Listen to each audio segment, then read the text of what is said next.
पहूर येथे अवैध देशी दारू वाहतूक करणाऱ्यावर पोलिसांची कारवाई, 1,07,000चा मुद्देमाल जप्त।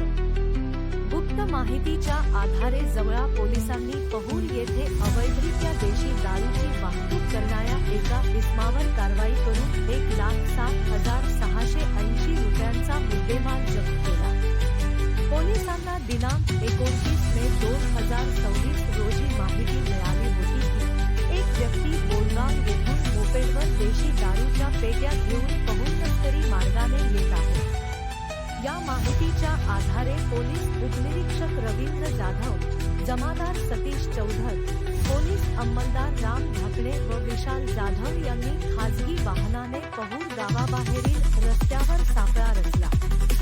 काही वेळाने संशयित इसम मोपेडवर 2 पेट्या देशी दारू घेऊन येताना दिसला। पोलिसांनी त्याचा पाठलाग करून पहूर गावातील शिरसकर यांच्या घराजवळील सार्वजनिक रस्त्यावर त्याला अडवले।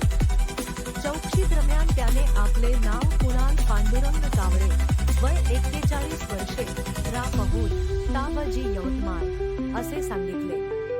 त्याच्याकडे असलेल्या देशी दारूच्या पेट्यांबाबत परवाना विचारला असता तो कोणताही वैध परवाना सादर करू शकला नाही। तपासणीमध्ये 2 पेट्यांमध्ये प्रत्येकी 48 नग असे एकूण 96 नग 180 मिलीचे देशी दारूचे पववे आढळून आले।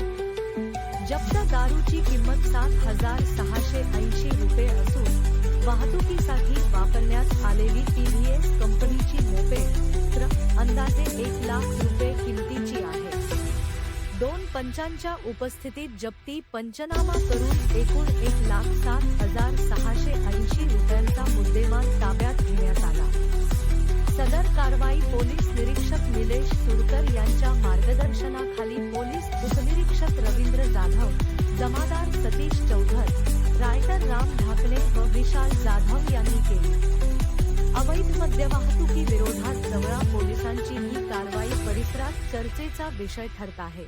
अशाच बातम्या पाहण्यासाठी आमच्या भगीरथ राजा 24 न्यूज चॅनलला सबस्क्राईब करा, शेअर करा।